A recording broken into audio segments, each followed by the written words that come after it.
If you have your notes, we're going to jump right in. What's going on in the Middle East? I thought I'd take a moment and try to introduce you to a map. How many of you have ever been to the Middle East? Could you raise your hand if you've ever been to the Middle East? Huh. How many of you have ever been to Fountain Inn? Would you raise your hand? Okay, that's a little bit better. Now, if you're not familiar with some of these spots, the dynamics in the Middle East is changing, and there's an interesting pattern developing between Saudi Arabia's an alliance with Saudi Arabia and an alliance with Iran.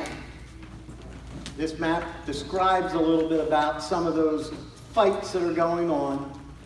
And we can identify that problem in Daniel chapter 11. That's not what the class is tonight.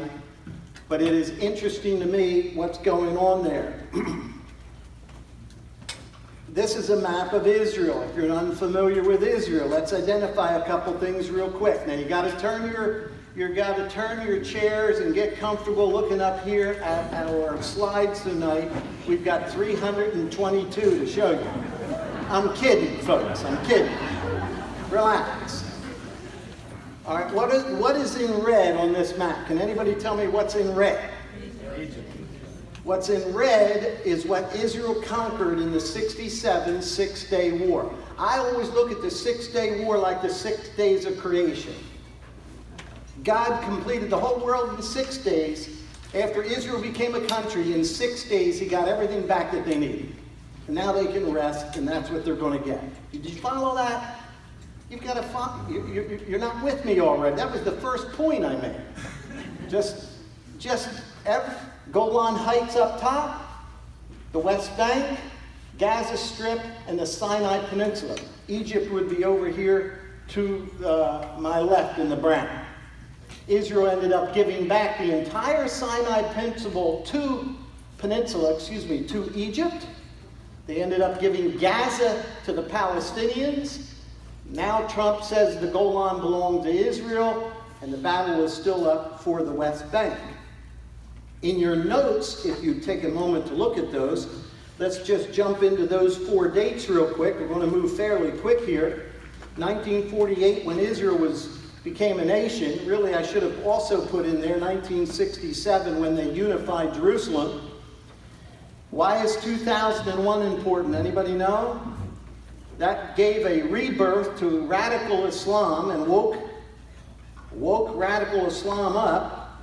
2011, the Arab Spring. How did the Arab Spring happen? President Obama decided instantaneously to withdraw from the Middle East. And if you want to know what the vacuum causes, when America pulls out, that's what he did in 2011, which triggered the Arab Spring, which triggered the fall of Egypt, the fall of Libya, the fall of Syria, and we're still in the mess that was caused as a result of that early pullout of Iraq in 2011. And 2016, of course, is a very critical date with Turkey's failed coup. Going a little bit further in your notes, there's really only about 3 issues to be concerned with that's stirring up the Middle East. Number 1 is the issue of Israel. And when it comes to the issue of Israel, Israel is an absolute miracle. I put a slide up here, folks, to tell you that Israel's living in their golden age right now. It's never going to get better, probably, than what Israel has right now. They've got a guy by the name of Trump who's as good as Cyrus ever was. Amen? He's protecting Israel like no president of the United States has ever protected them. Israel's growing financially. Israel's GDP is up. They're feared by their enemies, and they're gaining more and more favor among the Arabs. This is the highlight. Do you realize that one day God's favor on Israel is going to be pulled back in the tribulation, and his protection of Israel is going to end? Right now, they're in their what I would call their golden age. If you look down there in B in your notes, there's something else that I think is important. and that is Jerusalem. And I just want to take a minute to read what's in your notes. After Israel returns to her land, the status of Jerusalem will become an international controversy. That's Zechariah 12:2. Notice what the verse says. I'm going to make Jerusalem a cup that sends all the surrounding peoples reeling. Judah, the West Bank, will be besieged as well as Jerusalem. A second point on that concerning Jerusalem is the international community will insist on changing Jerusalem's borders by moving it from Israel. Do you get that?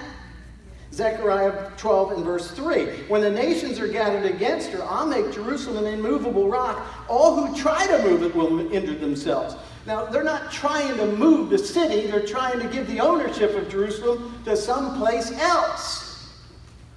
So you know when Jerusalem's surrounded by a bunch of nations, when Israel's surrounded by a bunch of nations, and when there's an international controversy swirling around Jerusalem, and there's a lot of nations like the United Nations that want to move Jerusalem away from Israel, the coming of the Lord draweth nigh.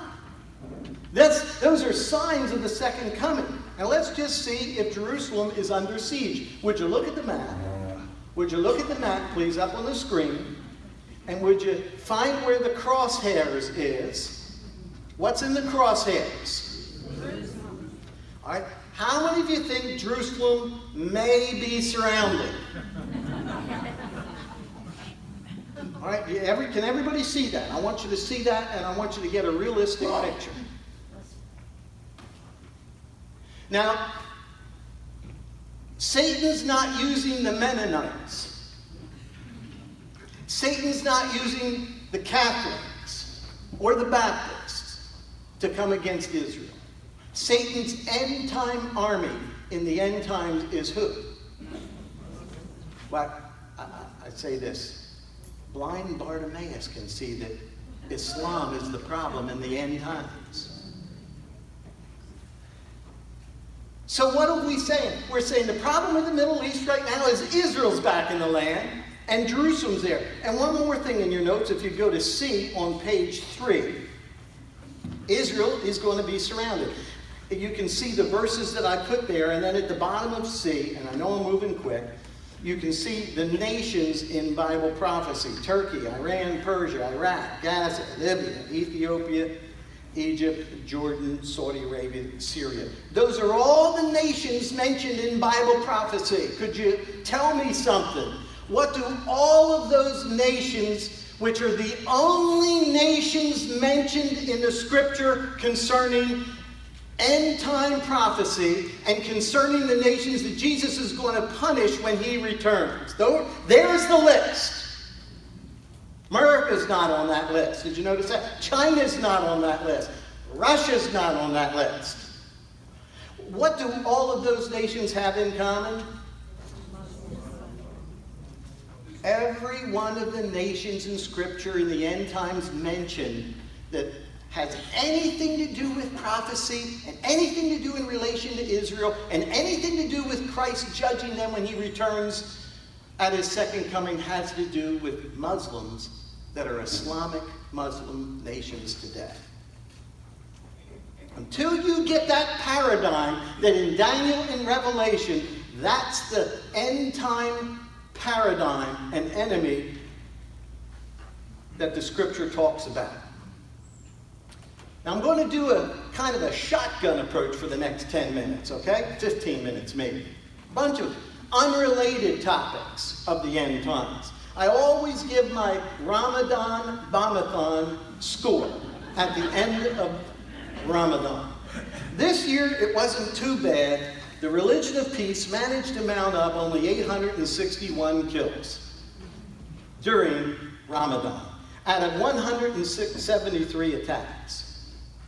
Now, you know the media today is trying to tell us that it's white right-wingers that are the biggest, most brutal, terrible people in the whole world. You all get that paradigm? You hear that? Let's look at the facts. What's that slide say? All the other religions that have blown somebody up, how many? None. And right-wing or anti-Muslim extremists, maybe one. In other words, the media is complicit in covering. Why is the media so complicit in covering the truth of Islamic, radical Islamic terrorism all over the world? Now, we are going to talk at our next class about the Trump peace plan. It's going to be launched, as Nancy mentioned, in a few weeks.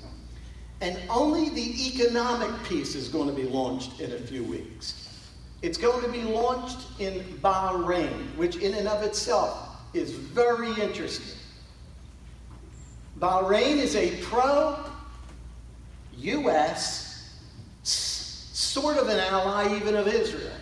And they're willing, in an Arab Muslim nation, to help the United States launch the financial side of the peace deal. It's called the Peace to Prosperity Summit. The one thing that I'm very concerned about concerning that is what will the peace plan say about the Temple Mount and the temple. And I don't know if you're familiar with this, but when President Trump became president, the chief rabbis in Israel went to the White House to visit him. And when those rabbis went to visit President Trump, he allowed them to come and visit him. That in itself, I don't think the previous president even would have done that much. But he said, okay, you can come on over and tell me what's on your mind. And those rabbis together, the highest rabbis in Israel, together said, we believe God has his blessing on you to help us build our third temple. We know it's you, in fact. And we've come over here from Israel. There was about a dozen or so rabbis. I have pictures of all that and some more details in the class. And they got into the Oval Office with Trump, all gathered around him and said, you need to get that temple built.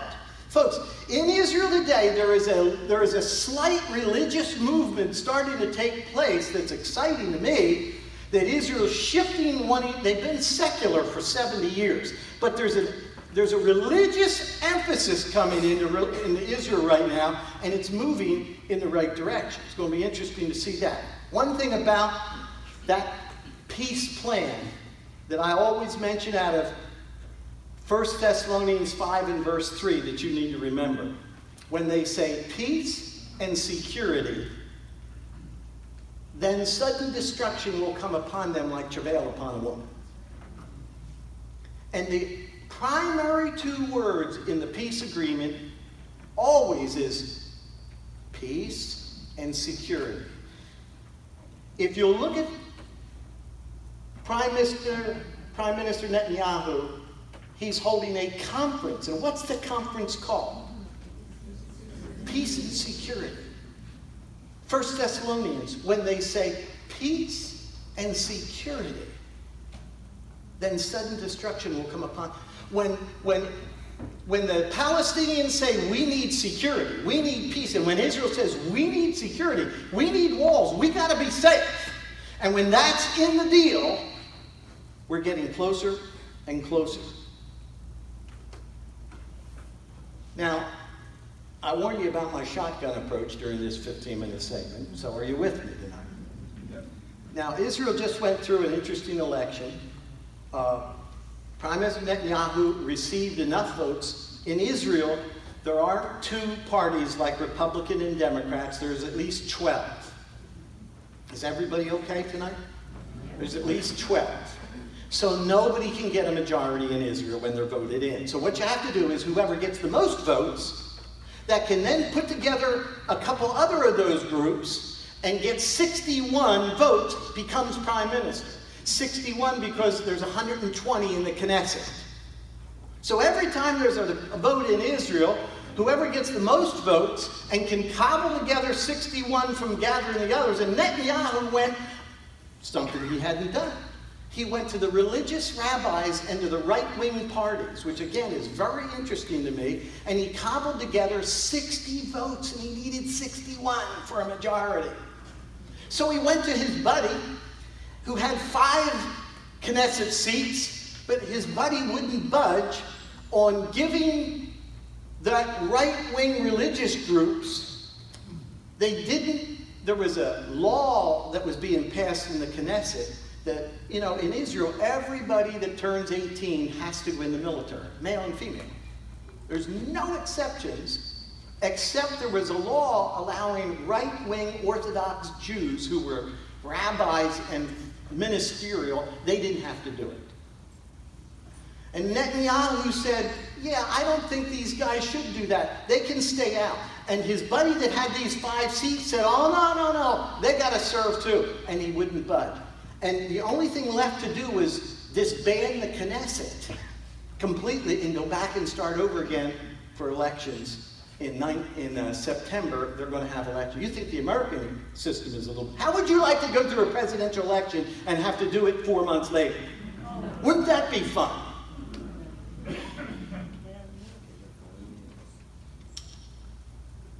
Now, just about 3 weeks ago, in May, there was an imminent Iranian threat on the United States forces. And what had happened was an Israeli drone honed in and took a picture of an undercover Mossad Israeli agent in front of an Iranian missile in Iraq. And the Mossad agent was taking a picture up close of the numbers on that missile, and the drone took a picture of it and sent it to the Pentagon. They got on the airplane without telling anybody about it and flew to the Oval Office. And they said, Iran has missiles, and here's the proof, and they're going to shoot them at your bases and your assets in Iraq. Any day.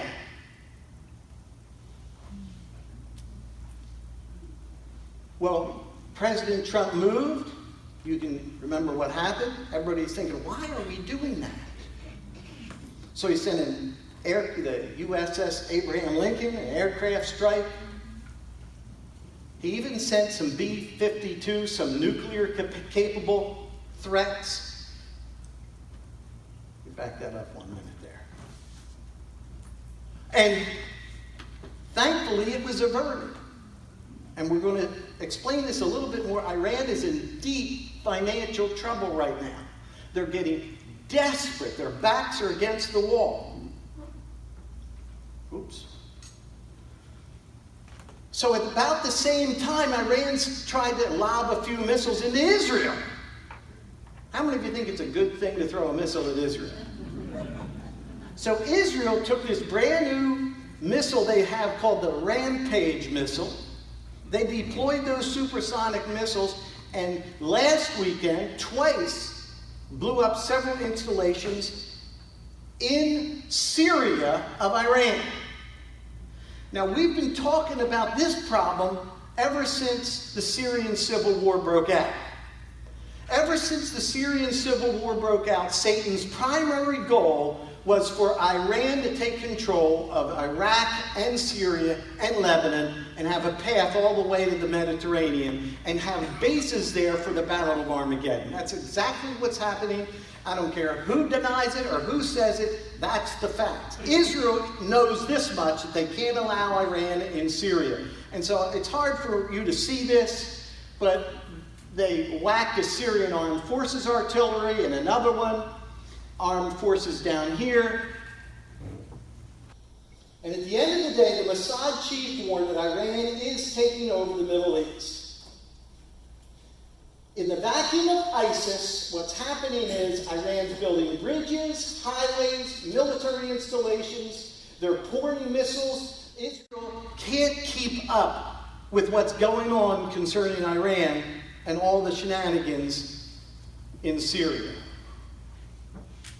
And the head of all of that for Iran is a character by the name of Soleimani. Soleimani. If you're not familiar with him, General Soleimani, Qassem Soleimani, is the head of Israel's Quds Force. And the Quds Force is everything outside of Iran. For instance, Hezbollah in Lebanon, Hamas in Gaza, and all of the proxies like the Houthis in Yemen, all those belong to Iran and are funded by Iran and are terrorists. And the guy that's over all of that is this guy, Salami. And Mr. Salami just received the highest award in the history from the Ayatollah. Which means, this is significant, which means the activities of Iran out of the country and the proxies that it's developing in Iraq, in Syria, in Lebanon, in Yemen, and around the world, including some in South America, which we'll show you a little bit later, he's being rewarded for. So President Trump got onto that, and he warned him. And he put out an offer on him, and he said, we want information leading to you, we're going to get you, and we're going to charge you, or we're going to kill you. You're a terrorist, and you're stirring up too much trouble, and we're after you. Could we get a round of applause on President Trump, right? So about a year ago, Israel blew up this crossing. If you can see the map, what's in red is a brand new construction of a brand new Iranian-built border crossing that they're not allowed to do. This is an overhead drone shot. Israel's well aware of it, and they sent this picture to around the world so that Iran would know, we know what you're doing. You're building a border crossing. Let me try to show you here. Here's a town, and all of this thing in here is where all of the crossing can go so that they can come out over here and come out this way, all of which is illegal. Israel blew this up a year ago. And Iran is back, rebuilding the entire thing all over again, and Iran is out of control with what they're putting into Iraq and Syria. It's become more dangerous just recently also, because Iran has now got a naval port on the Mediterranean called Latakia in Syria. And Iran is not dumb. Listen to this, their naval port on the Mediterranean now, which is leased from Syria, that's the actual picture. On the far end is a Russian seaport, and it borders on this end a Russian seaport. So Iran has parked their one and only seaport on the Mediterranean.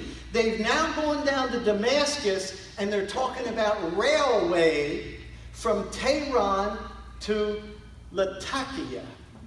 They're talking about the bridges, they're talking about railroads, they're talking about doing all of that because the United States, through President Trump, has so sanctioned them. The only thing that they can do to get rid of their oil and sell it is to build an infrastructure that allows them to illegally cross lines without anybody else caring, because Iran's going to control Iran, Iraq, Syria, Lebanon, and now has a port. What they don't know, and what nobody knows, is that all of that's going to be done, and all of that's going to be for the building of the forces for the Battle of Armageddon. So what on earth is Iran doing down there on the Israeli border? Here's a little map. There's Iran, Iraq, Syria, and Turkey.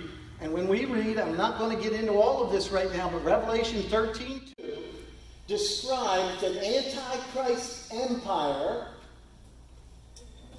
is going to be stationed where the book of Daniel said was the country of Babylon, Persia, Syria, Turkey. And he describes a leopard, a bear, and a lion. In the book of Revelation, the Antichrist empire in the book of Revelation is described exactly the way that Daniel described three nations. We know that that's the case. We know that why Iran's building that right there, because we're inching ever closer to the coming empire. Now, I've got some good news. The United States is now the #1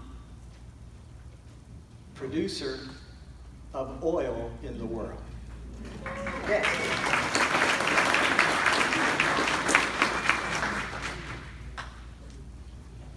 It took the president 2 years. You know, you should have been, that applause needs to be bigger. Let's try it again.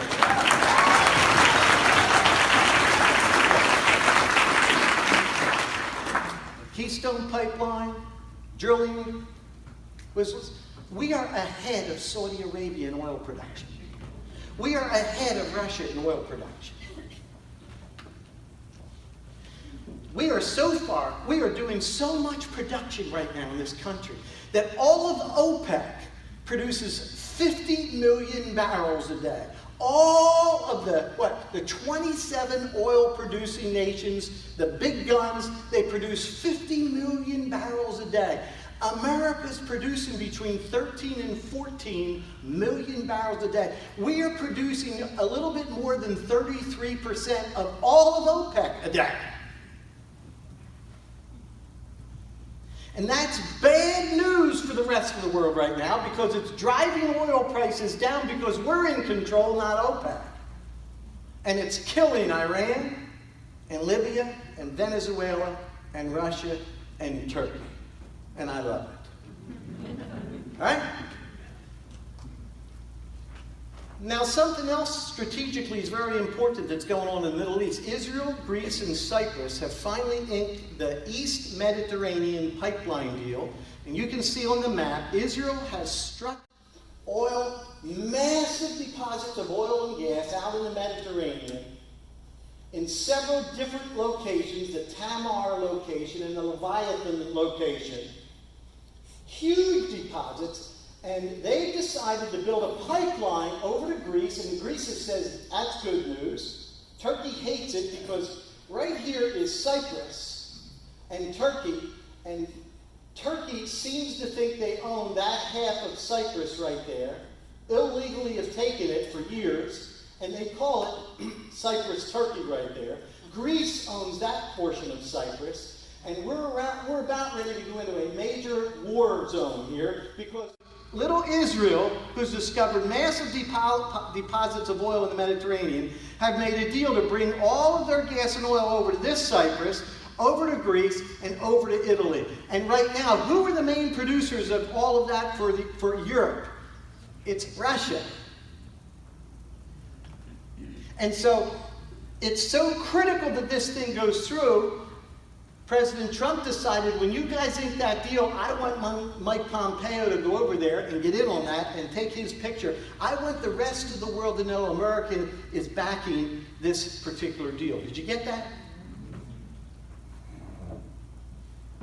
So Turkey comes along. Let's go back to the Cyprus deal down here. Remember what I said? Cyprus is one island off of Israel here. Right here is Israel, I'm sorry, if you can see that, Lebanon.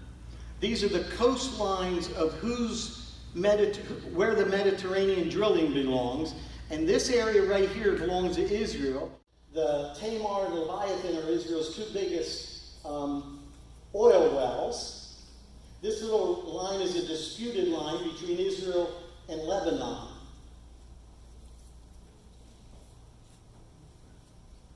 And Turkey's recently decided to put some of their ships illegally and start to look for oil in the Cyprus domain, the international waters of Cyprus, because they've stolen this part of Cyprus, and they're now trying to dig for oil down here. This Aphrodite and Calypso belongs to Greece. Cyprus belongs to Greece. And they've got their wells down here. But all of a sudden, Turkey shows up.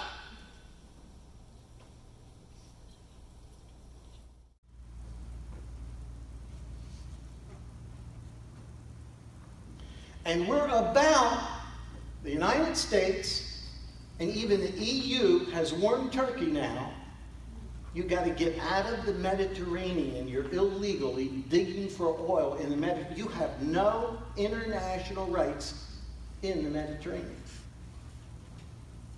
That's going to get a much bigger problem. Along with that, Turkey has been getting F-35 stealth fighter jet training for their pilots because the Pentagon has issued that they could purchase the F-35 fighter jets. And Turkey goes out and decides to purchase a missile defense system from Russia. Now, Turkey is part of NATO. Do you all know why NATO exists? NATO exists to have a bloc of nations against Russia. And if you're a nation in that bloc, the last thing you're supposed to be doing as a NATO member is buying a missile defense system from Russia. You all get that? So Germany warned them. The United States warned them. And Trump came along and says, you're not getting any pilot training any longer if you buy that, and you're not getting our jets any longer. And these jets are F-35 stealth fighter jets. They're incredible.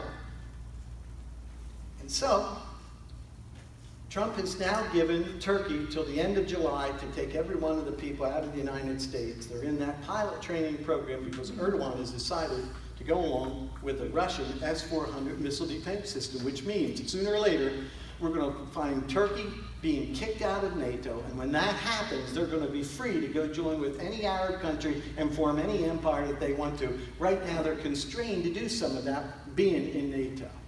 Again, something that you would anticipate in Bible prophecy. I'm going to talk a little bit about Gaza. All right, so everybody look at your neighbor and say, hey, he's going to talk about Gaza. All right?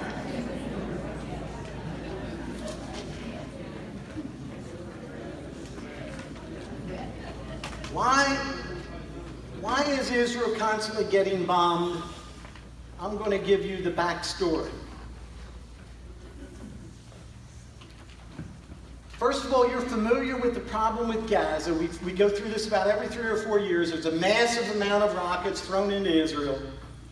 What happened was that in January 25th of 2006, the Palestinians voted in Hamas. Hamas seized control of Gaza Strip, turned Gaza into a mini terrorist state backed by Iran, began to make life miserable for the Palestinians and the citizens of Gaza, and ultimately, almost immediately, began throwing bombs into Israel and made southern Israel an absolute disaster. Now, there's a prophecy in Zephaniah chapter 2 and verse 4. And the prophecy says this: Gaza will be abandoned and Ashkelon left in ruins. And in 2005, Gaza was abandoned, and this prophecy became true. The word abandoned in Zephaniah chapter 2 and verse 4 simply means deserted. And it means turn its back on. And what happened was, in 2005, Prime Minister Ariel Sharon and George W. Bush got together and thought it was a wonderfully brilliant idea to exchange land for peace. If you would just give the Palestinians some land, there'll be peace. How many have heard that before? Right? And so in 2005, Israel unilaterally abandoned the Gaza Strip because 2,700 years earlier, Zephaniah said, Gaza will be abandoned. Is that incredible or what? And in 2005, 9,000 Jewish citizens and every Jewish cemetery plot was dug up and evacuated back into the land of Israel. And every single Jewish citizen, if you ever want to look at this and study it, ultimately the military had become involved, and there was almost a civil war in Israel because the people in Gaza that were Jewish and owned that land did not want to leave. And it reminds me of the middle of this slide. You can see the map on the left is Gaza over here. You can see where Gaza is in the land of Israel over there. But look carefully at what the words are in the middle right here, all right? Using Israel's covenant land as an inducement to make peace with Allah-worshiping nations is wrong. Folks, for 50 years, the United States foreign policy is, let's give Allah-worshiping nations, Israel and Jerusalem, a piece of it. God told Israel not to trust foreign nations.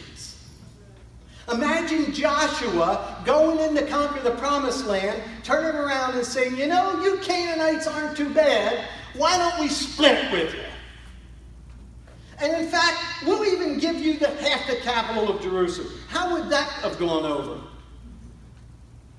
And dividing the land angers God. Now, it's interesting that in the ancient day, this is exactly where the Philistine was. Philistia. They were a pain in the neck to Israel then, and they're a pain in the neck to Israel today. Now, stay with me because I'm going to give you the story. In 2005, Israel had 9,000 citizens, 4,000 children, 22 settlements, 24 daycare centers, 35 kindergartens, and it was a thriving, beautiful piece of real estate. And in the centerpiece of the Gaza Strip before 2005 was a community called Gush Katif. And Gush Katif, the Jewish people, by the way, when Israel started coming to Gaza in 1948, it was desert, it was nothing, there wasn't a thing there. From 1948 to 2005, the Jewish people got a hold of Gaza and made it the Garden of Eden. Right? So in Gush Katif, that's the blue shaded areas right here. You see all that? That's the Gaza Strip. This is the Gush Katif area. The Jews returned and they began to build that. It became Israel's largest plant nursery. The Katif greenhouses uniquely developed advanced technology which was used to grow bug-free leafy vegetables and herbs under strict health conditions. They grew organic products and exported them by the millions and millions and millions to Europe. The community became Israel's largest plant nursery and the second largest dairy producer. Exports from the Gush Katif greenhouses, owned by just 200 farmers, came to $200 million a year and made up 15% of Israel's agricultural exports in 2000. Their combined assets of the Gush Katif farms was $23 billion in 2005. Of Israel's total exports abroad, the Gazan Jewish community of Gush Katif produced 95% of Israel's bug-free lettuce and greens, 70% of their organic vegetables, 60% of their cherry tomatoes, I love this, and 60% of the geraniums sent to Europe. From plants to bombs. In 2005, American donors, Jewish donors, when the government of Israel and George W. Bush said, let's give all that to the Palestinians. American Jewish donors bought the 3,000 greenhouses that were producing all of that were now left behind. They bought them for $14 million and donated them to the Palestinians.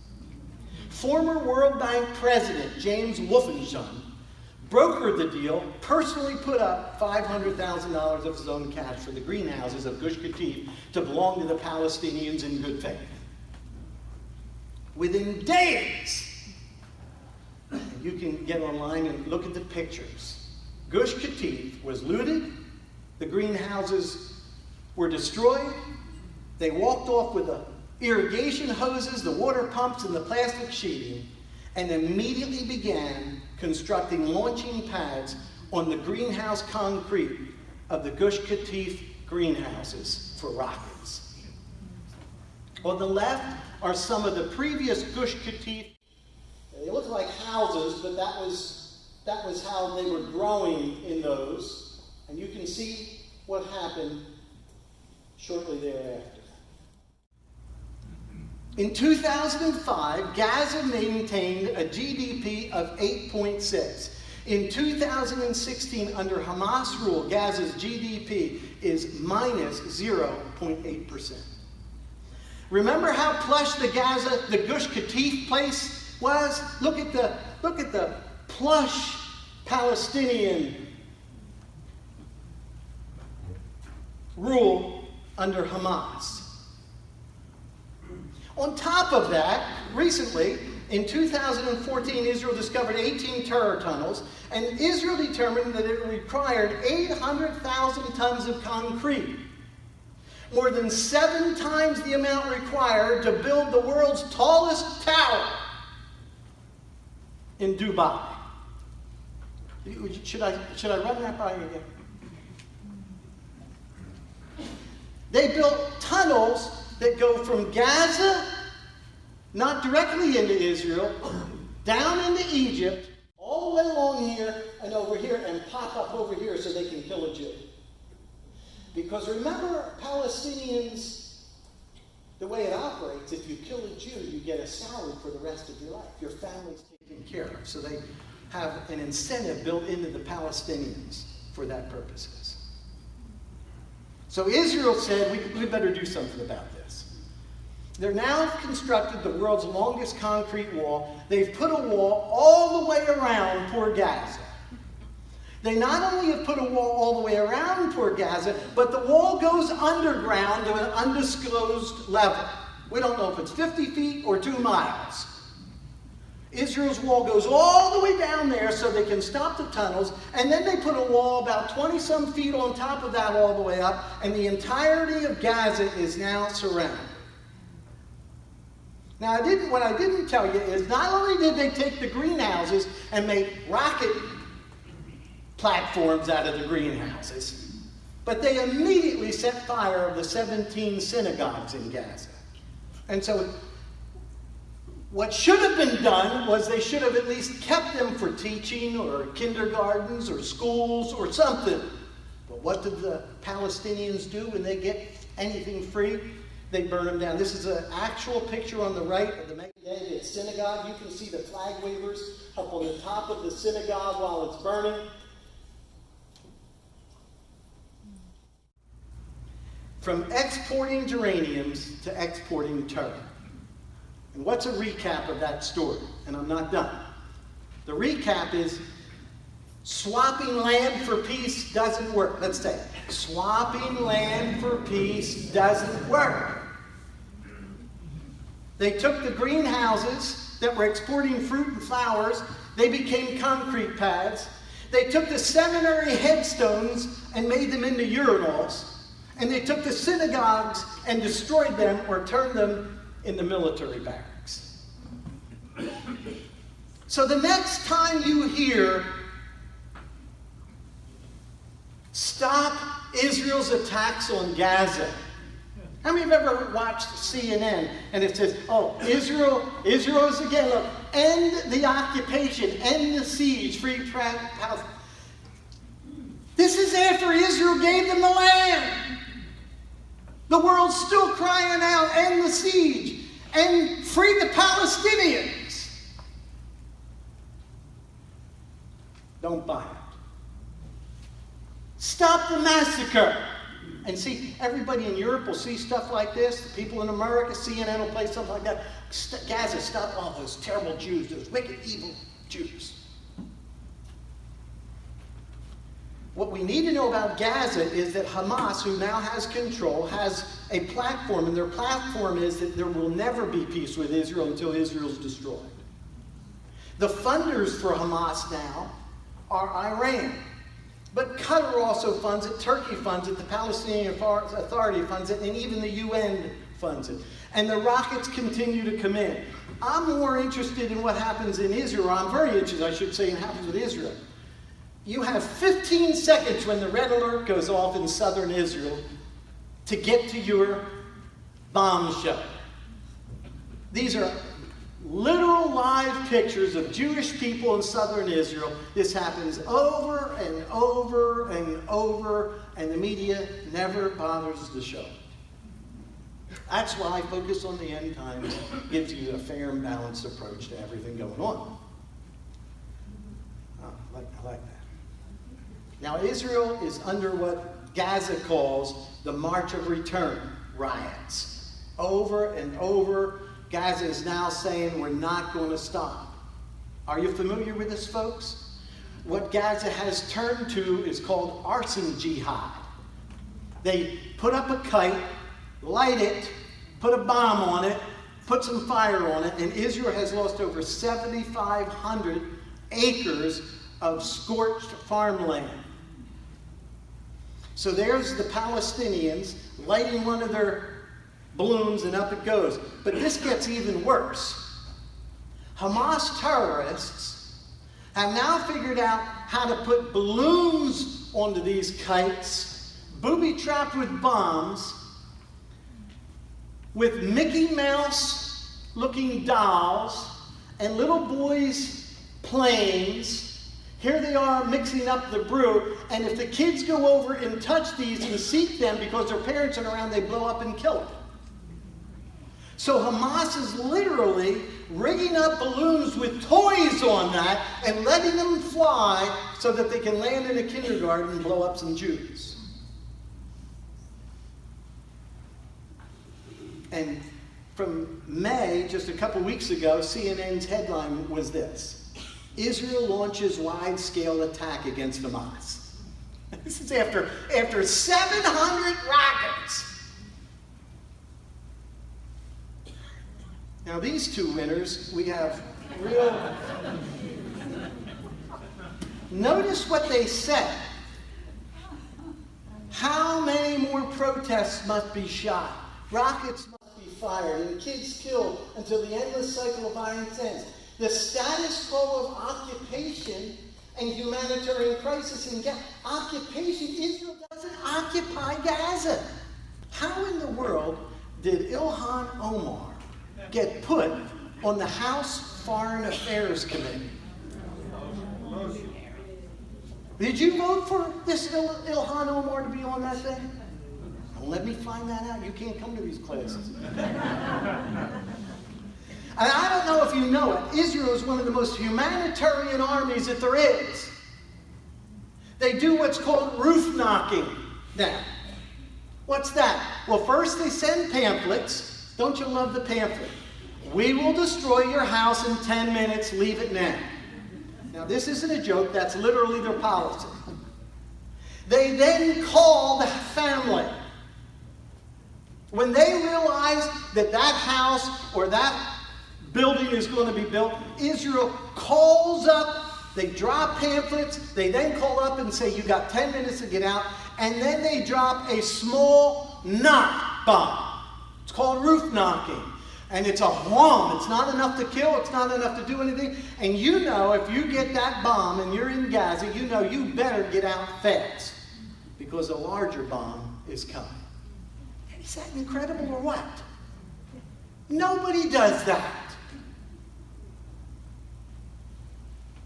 Now recently they destroyed the Hamas leader in this latest, his office, in the retaliatory strike. And when they did that, they hit the Turkish state news agency. Because the Turkish state, Erdogan's no dummy, the Turkish state news agency in Gaza was housed in Hamas's military intelligence facility. So, the Israeli Defense Force literally called up the president of Turkey, Erdogan, and said, you better tell the Turkish state news agency to get out now, which he did. They got out, and Israel bombed the daylights out of it and destroyed it. One other thing that they did, they got Iran's money man in Gaza. Now, I was going to show the video of this. You can watch the car driving through Gaza, and then it's no longer there. And Israel had the capacity in a crowded city in Gaza Strip to take out Iran's primary funding financier in the Gaza Strip. Incredible. All right, take a break. Lean over and say to your friend, oh, honey, he's now going to talk about Hezbollah. But be careful who you say that to. All right? This isn't break time. This is just relax a bit. All right, well, while you're doing that, I'm going to start talking about Hezbollah. All right?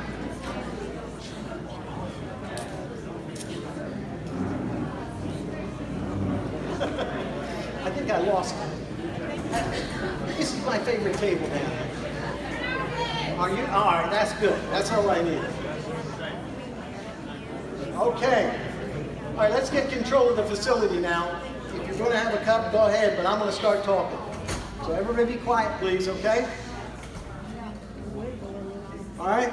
You can stand up, do what you want, relax a little bit, but we got to keep rolling. Hezbollah is in southern southern Lebanon, and funded by Iran. Let's look at another map. Here we've got Syria, Damascus, Lebanon, southern Lebanon controlled by Hezbollah. We've got the Golan Heights over here, which Trump has just said Israel should have sovereign control over. It was taken by Israel in the '67 war. Here's all of Israel. Here's Jordan down here. Hezbollah is a problem. A big problem. Now, if you look at this circle right over here, this is Iranian regime terrorist budgets. And according to this, Iran spends $700 to $800 million, basically close to $1 billion a year to fund Hezbollah. Now that's a lot of money for a terrorist organization on Israel's border. When you look at this map, you'll get an idea as how horrific the problem is on Israel's border. These are military installations up and down southern Lebanon where Hezbollah is entrenched. Throughout Lebanon, here's what you see all over the place. This is the head of Hezbollah. This is a giant billboard, probably in Beirut. I swear by Allah, Israel is even more unstable than a spider's house. You know, in the 1970s, Lebanon was predominantly Christian. Hezbollah began to take over, and when the Marine barracks was blown up in '82, I believe it was a turning point when Christians could no longer be in southern Lebanon. It's so bad, Israel is building even a longer wall than they've built so far. This wall is 80 miles long, 30 feet high. Now look, see on the right over here? This is called Israel's blue line. This is Lebanon. This is where Hezbollah is. Israel's building this wall all the way up here, all the way up here, and all the way up there. Look at the wall Israel's building.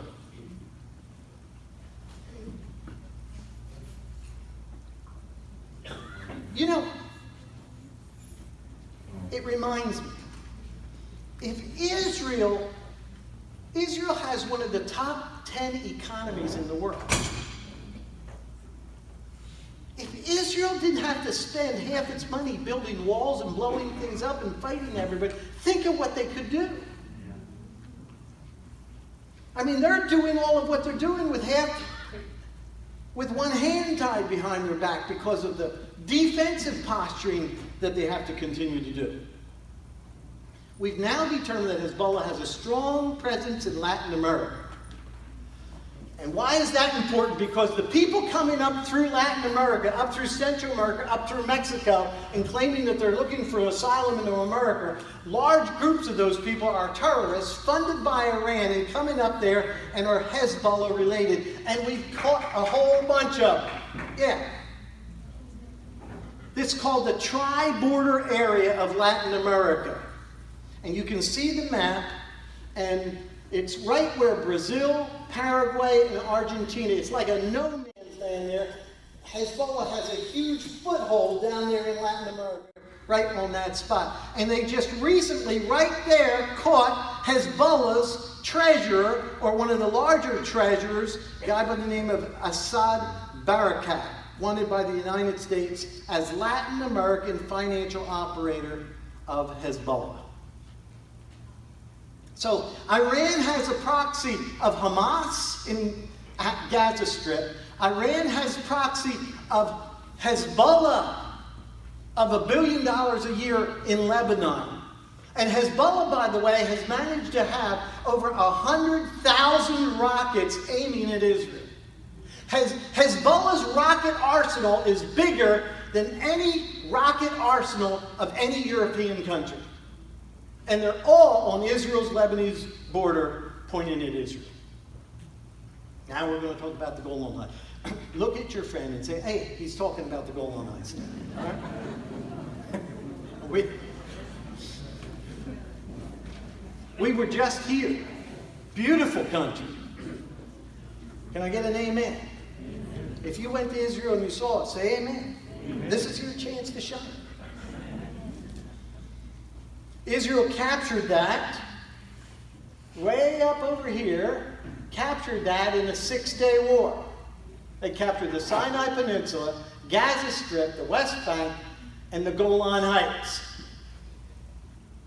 It's strategically important because you can see how high it is. This is Mount Hermon. Mount Hermon is a ski slope for Israel almost all year long. Snow-capped. We were just right there. And you can see its strategic importance and why the Syrians were parked up here in the 6-day war and kept bombing Israel down here because they had the high ground. Eli Cohen, Israel's top Mossad spy, snuck into the government of Syria in the 60s. And Eli Cohen got so high into the government of the 60s that he was second in command of the Syrian military in 1965, 2 years before the 6-day war. And Eli Cohen, an Israeli Mossad spy in 1965, was so influential and so important in the Syrian government and such a close friend of Hafez Assad, that's the current president's father, that he went down and he said, you know, we ought to look over this Golan Heights area up there. True story.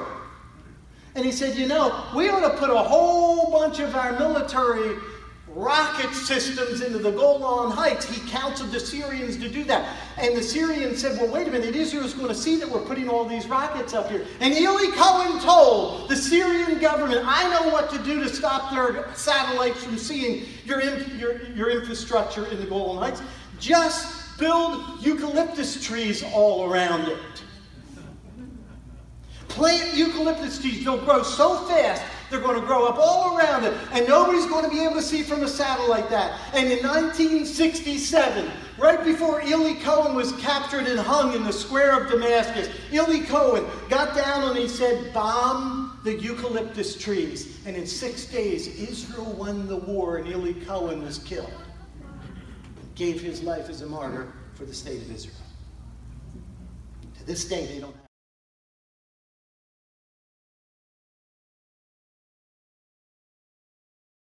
They still won't give it up.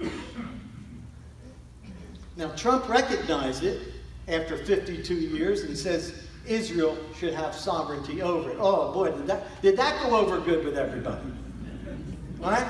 The Human Rights Council of the United Nations said, I don't like that.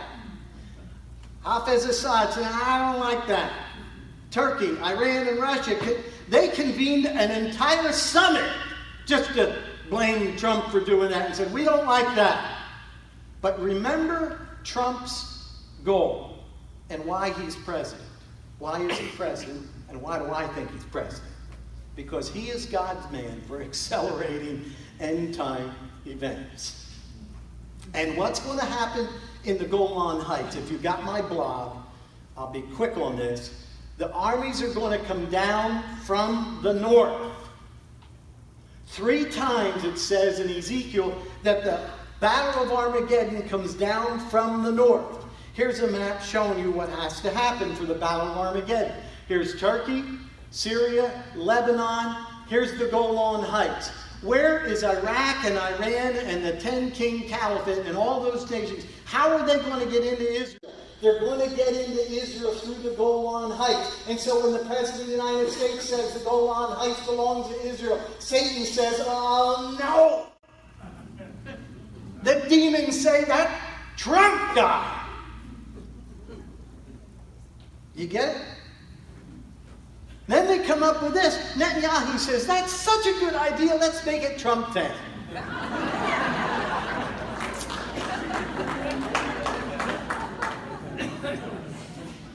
So they picked out a town, true story, and it's a progressive new village at the base of Mount Hermon. Beautiful. They announced that there's just going to be, it's a Trump town. Literally. But guess what? It's sold out. Jewish Americans thought it was such a great plan, who decided to make a liar, who've been on the, should I go next year or should I never go to Israel? 100 of them called up Israel and says, I'll take a home. Trump Town, as true to courts, Trump Town sold out before it was even built. All right. What do you do now? Say to your friend he's going to talk about Saudi Arabia. Come on. Some of you are falling asleep on me here. Great shifting winds in that Mohammed bin Salman would say this: today the Arabs have no choice but to reconcile with Israel, to sign a comprehensive peace agreement so we may free ourselves to confront Iran and its nuclear program. Folks, that is what I would call a shifting wind in the Middle East. That is the heir to Saudi Arabia saying, we better link up with America and Israel and Jordan and Egypt, or go to war by ourselves with Iran. And there's an alliance building that comes out of Daniel 11. On the left, it's called the Kings of the South, which would be what I just said: Saudi Arabia, Egypt, Jordan, Israel, the United States, versus the Kings of the North, according to Daniel 11, Iran, Iraq, Syria, Turkey, and Lebanon. And I get all of that. And what's happening right now before our very eyes, if you're looking, is the need for Turkey to get together with Iran, and both of them are in Syria, and both of them are in northern Iraq. For the first time, Turkey is actually coming into Idlib in northern Syria, and they are bombing and they are trying to clean that area out and take it. And for the first time, because of economic issues, because of Trump policy, and because we're in the end times, a Sunni leader, Turkey, is together with a Shiite leader, Iran, and those ingredients of the soup of the Middle East are forcing alliances that we used to think, how could it be that a mixed empire is coming? What is it in Daniel that says that the 10 toes are going to be mixed and they won't be able to agree on everything? You all remember that? And now we're looking at an alliance of the kings of the north between Sunni and Shiite leaders that economically and everything else are being forced to get together. On top of all of that, just an aside, Saudi Arabia has a $500 billion incentive to get together with Israel. It's called Neom, which means the future. And what you're looking about is an artist's rendition of something that doesn't exist, that's going to be built, where I'll show you in a minute, just across the Gulf of Aqaba from Israel, and just on the edge of the Red Sea in northwest Saudi Arabia. This is an amazing story. Neom is the model Dubai. That's a picture of Dubai. Dubai is right there on the tip of the United Arab Emirates. And Saudi Arabia wants to build Nome. Here's Israel right here. They want to build Nome right here. There's a better map. They want this to be bigger than New York City. They want this to be 10 times the size of New York City. They want this to be the world's headquarters of banking. They want this to be a massive forward-looking facility. And what's interesting about it is this. Do you have any idea what that is? What is that? Come on, help me out. What's that a picture of, you think? Take a guess. Huh? How many of you think it could be Mount Sinai? It's Mount Sinai. And how many of you know where Mount Sinai is? Do you have any idea where it is? Well, everybody used to think that Mount Sinai was in the Sinai Peninsula down here. This is Israel. This is Egypt. And they used to think that Sinai Peninsula, Israel came across the Red Sea here, supposedly came down here and spent 40 years in here.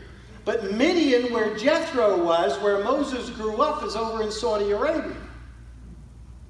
And so we now believe that Mount Sinai isn't down here, but they came across here, and the Gulf of Aqaba is actually where, this is so interesting, is actually where the Israelites crossed.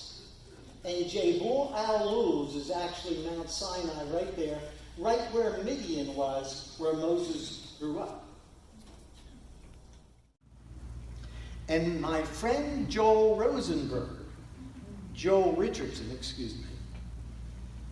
has been on excavation crews over there, and it is absolutely incredible of what they found, including Moses split rock where the water came at the waters of Marah.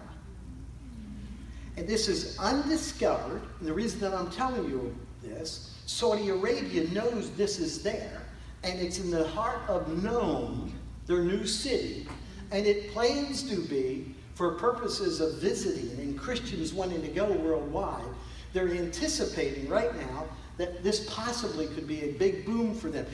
This more than likely, folks, is the rock that, this is the first time you're ever looking at the rock that Moses struck that split. And you say, how do you know that? Because if you did a satellite picture of this, you can look way up high and you can look that this is a lake bed down here. See this? And you can look at that flat bed right there. How'd that get right there? And if you look at the maps above, and this is all being discovered as we speak, there had to be water coming out of this thing, flowing out. If you want to know how big it is, here's my friend Joel here, standing right there. Now, I was just invited to go over there with him in September. I'm not so sure I'm going to do that.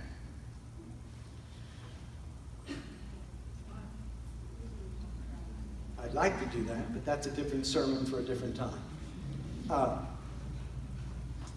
Saudi Arabia is having an interesting recovery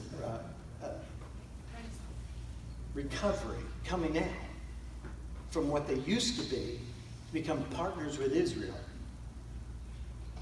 I've never thought that Saudi Arabia was part of the 10 kings. And I know Egypt's not part of the 10 kings because Daniel says so. And so things are lining up just as they should. A couple more things. Iran. Okay, what do you say? He's talking about Iran.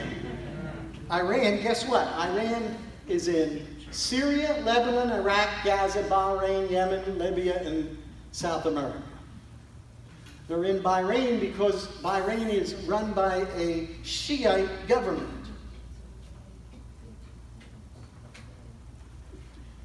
And the Ayatollah says it's the mission of the Islamic Republic of Iran to erase Israel from off of the map. Why is that? Can anybody tell me why Iran's mission is to wipe Israel off the map? Why? Why is Iran want to kill, destroy, and massacre the Jewish nation? So you won't understand Iran, and the Pentagon won't understand Iran until you understand their 12th imam. I know it sounds wild, but that's just like Satan. They hate Israel because they believe their entire existence is to bring back the Islamic Messiah called the 12th Imam. And they believe, in fact, that the Ayatollah himself is the forerunner of the 12th Imam. Let me explain to you who this 12th Imam character is, okay? Are you ready? You got to put your thinking caps, can't go to sleep now. The 12th Imam was the 12th bloodline from Muhammad, and when it got to the 12th line out, a couple hundred years after Muhammad was 600 AD, now we're in about 834 AD, and there's only one living guy of Muhammad's bloodline left in 834 AD. And Allah said, I can't afford to risk this bloodline of Muhammad being killed like all the others were. I'm going to hide him away. And I'm going to hide him away, and when necessary, he will return in the time of chaos with Israel.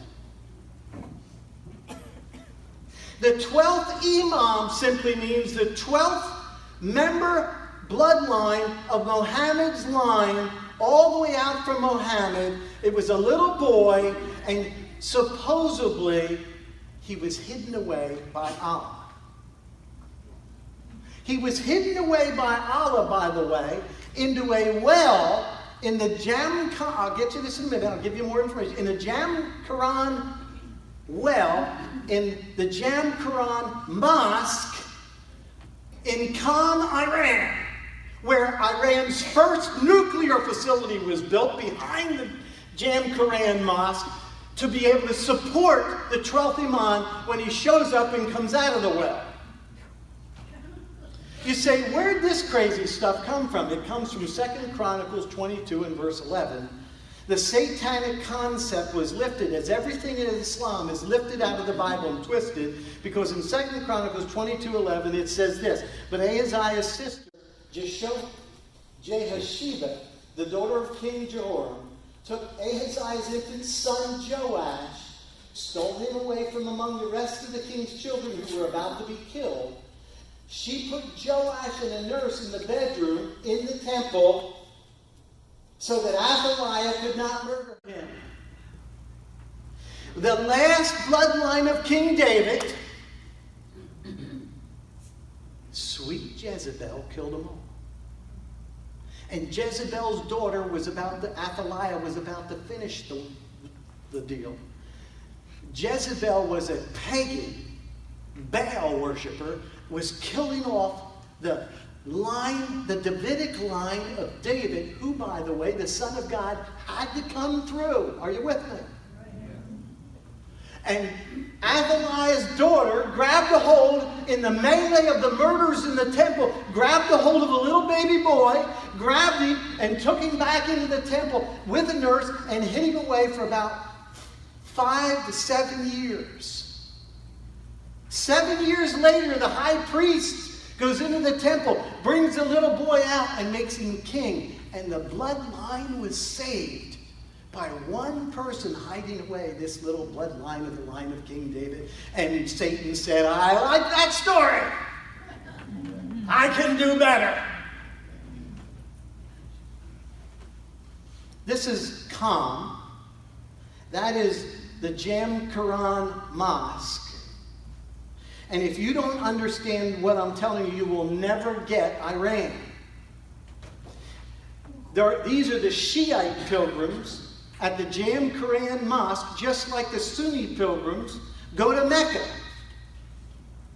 These are the nuclear facilities, and this is the one I was pointing out in Qom, which is one of their first ones, because that's where the Jamkaran Mosque is, and that's where the 12th Imam is going to come. And in Tehran is a blue highway called Imam's Highway for the 12th Imam.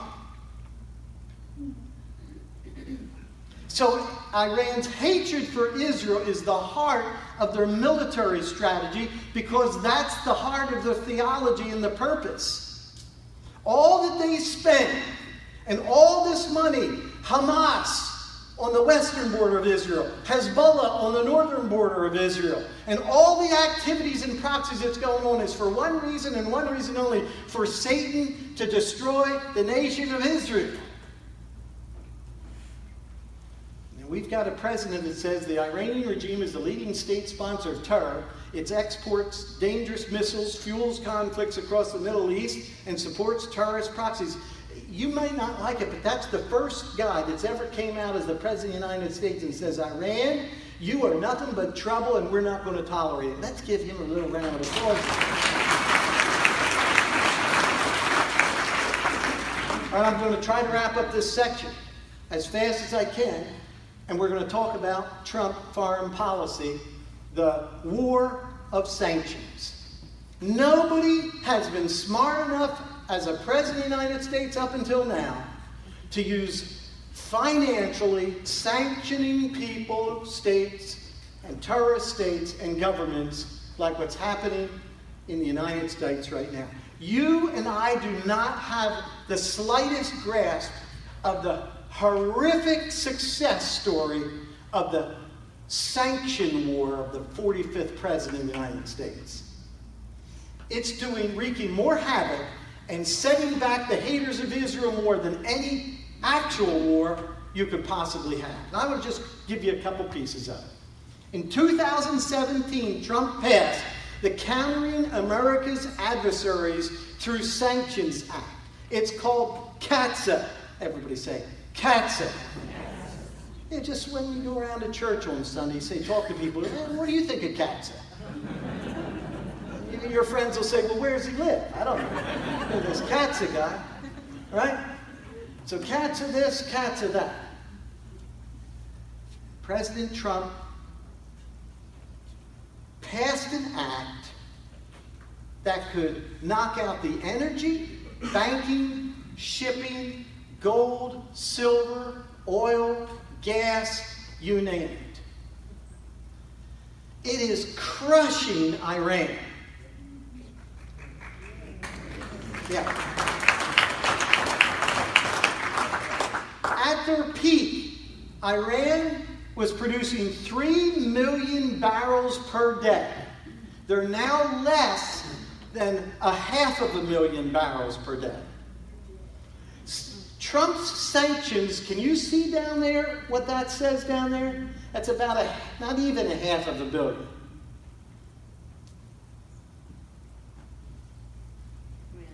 When the president took us out of the Iran nuclear deal and said, I'm going to now sanction Iran,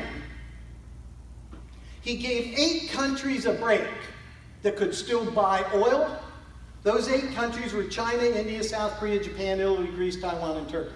Trump said, we'll give you 6 months to figure out another place to buy oil. You got 6 months you can buy your oil from Iran, but come 6 months, we'll review the policy. And sure enough, when they reviewed the policy, wham! Every one of those countries were not allowed to buy Iranian oil anymore. So Iran is now smuggling, we estimate, about 300,000 barrels of rebranded oil on the black market to Iraq, Pakistan, and Turkey. This is just the beginning of the sanctions. Trump has now designated the Iranian Revolutionary Guard Corps. The Iranian Revolutionary Guard Corps operates as an entire universe within a universe of Iran. And the Iranian Revolutionary Guard Corps is only accountable directly to the Ayatollah. And they have some of the richest people in all of Iran as part of the Iranian Revolutionary Guard Corps. And for the first time in American history, we have sanctioned an entity in a country because they act like they're a country of themselves. And we have and the Treasury Department has sanctioned the entire Revolutionary Guard Corps so that we treat them like ISIS and Al-Qaeda. Can I get another round of applause?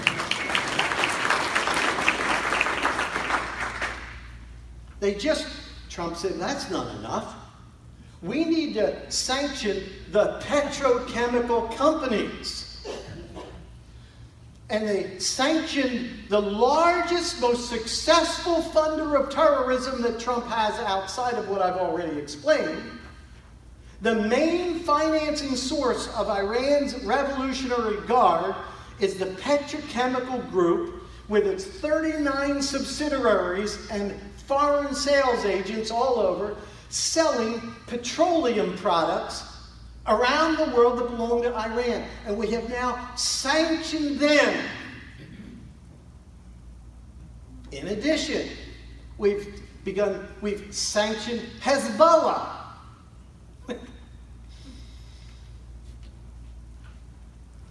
That's the Marine barracks where 241 Marines were killed in 1983. And there was a large event commemorating that. Every year there's an event in America commemorating that event. And President Trump went to that commemoration and announced he was going to pay up to $10 billion to get Hezbollah leaders. And that he was going to now sanction Hezbollah. And he was going to start to cut off the funding between Iran and Hezbollah. And he was going to stop allowing them to buy rockets in southern Lebanon. And he was going to go after the leadership of Hezbollah. And he was going to drag them to court, or he was going to bring them in dead or alive, or he was going to sanction them and they were all going to run out of money, or he was going to do whatever he could to stop terrorism going on. So, this is an actual State Department wanted poster. $12 million for the information leading to these two Hezbollah leaders. You know, when we begin to realize how fortunate we are right now to have a president that's actually doing something, it ought to help. It ought to get you to be praying for this president. No wonder the world hates him. No wonder Satan hates him. They ought to hate him. He's the first real true pro-Israel, pro-American, pro-Christian president we've had in my lifetime. And that's an understatement. Yeah.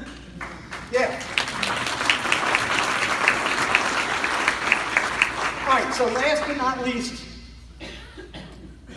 all of these economies are affected from those sanctions. Libya, the dinar is now worth about $0.75 of a dollar. In Turkey, the lira, you have to have 6 liras to make a dollar. In Venezuela, you got to have 10 vezes to make a dollar. In Russia, you got to have 65 rubles to make a dollar. And in Iran, you've got to have 42,105 reals to make $1. You got to bring a wheelbarrow over with reals to get a dollar. I praise God and thank God that we have somebody that's actually doing something against the haters of Israel. We ought to be blessed because of this president. Let's give him a round of applause. 10-minute break.